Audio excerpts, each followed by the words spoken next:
దేవుడు నామాన్ని మహిమ కలుగును గాక. అందరికీ నా వందనాలండి. మరి దేవుడు మనకి సృష్టిని ఎంతో సృష్టించారండి. మొదటిగా మరి వెలుగు చీకటిని వేరుపరిచి వెలుగునేమో పగలని చీకటినేమో రాత్రిగా దేవుడు సృష్టించారు. ఆ వెలుగు కమ్మని ఆయన మాట ద్వారా పలకంగానే మరి వెలుగు వచ్చేసింది. చీకటిని వేరుపరచంగానే చీకటి వెళ్ళిపోయిందండి. మరి పగలు రాత్రిని ఏర్పరిచి అది మొదటి దినముగా దేవుడు మనకిచ్చి ఉన్నారు. రెండో దినాన్న ఆయన ఆకాశాన్ని సృష్టించారు. ఆకాశం అని అనగానే ఆకాశం కలిగి ఉన్నది. అలాగే మూడో రోజున మరి ఆయన ఆరిన నేలనంతటా ఒక చోట సమకూర్చుకొని దాని నేలగా మనం ఉండటానికి వీలుగా భూమిని ఏర్పరిచారు. అలాగే ఆ భూమి మీద గడ్డిని విత్తనములు ఇచ్చు చెట్లను అన్నిటిని ఆయన సృష్టించారు. అలాగే ఆయన మాట ద్వారా లోబడి ఇప్పటికీ కూడా మరి భూమి మీద గడ్డి విత్తనాలు ఇచ్చి చెట్లు మనకి ఫలాలు ఇస్తూనే ఉన్నది.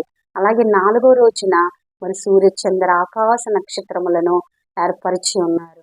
మరి మనకి కాలాలు మరి సంవత్సరాలు నెలలు రోజులు రావటానికి సూచనగా మరి సూర్య చంద్ర నక్షత్రములను నాలుగో దినమున ఆయన మాట ద్వారా ఏర్పడి ఉన్నాయి. ఐదో దినము చూసినట్లయితే మరి జలములలో చేపలు మరి రకరకాల మరి మత్స్యములను మరి అన్ని రకాలుగా మరి వాటర్ యానిమల్స్ని దేవుడు మనకి ఇచ్చి ఉన్నారు. అలాగే ఆకాశములో రెక్కలు గల ప్రతి పక్షి కూడా ఎగిరడానికి సిద్ధంగా ఆయన మనకి చేసి ఉంచారు. ఆయన మాట ద్వారా అవన్నీ ఏర్పరిచిన తర్వాత ఆరో దినమున మరి ఈ భూమి మీద ఉన్న మరి పశువులు, అడవి జంతువులు, అలాగే ప్రాకు పురుగులు ప్రతి అన్నిటిని కూడా మనకి ఏర్పరిచి మనకి వీలుగా ఉంచిన తర్వాతే ఆయన మాట ద్వారా ఎన్ని ఎక్కడే కూడా సిద్ధపరిచారు దేవుడు. ఆయన మాట విని ఇప్పటికి కూడా ఆయా ప్లేసులు అలాగే నిలబడి ఉన్నాయి. మరైతే దేవుడు ఆరో రోజున ఆయన మట్టి ద్వారా ఆయన చేతులతో నిన్ను నన్ను సృష్టించారు. మరి మట్టితో బొమ్మను చేసి నాసికారంధ్రములో జీవవాయువును ఊదినప్పుడు మనుషుడు తయారయ్యాడు. మరి ఆ మనిషి నుంచే మరి ఆదాము అవ్వ వచ్చి ఉన్నారు. మొట్టమొదటిగా వాళ్ళు వచ్చినప్పుడు దేవుడు 6 రోజులు కూడా ఇది మంచిది ఆయన సెలవిచ్చారు.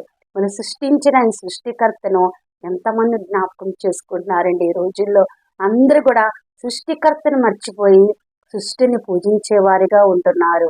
మరి దేవుడు ఆయన మాట ద్వారా అన్ని ఏర్పరిచినప్పుడు భూమి మీద సమస్త జంతువులు పక్షులు ఆయన మాట విని ఏర్పడినాయి. మనమైతే ఆయన చేతుల ద్వారా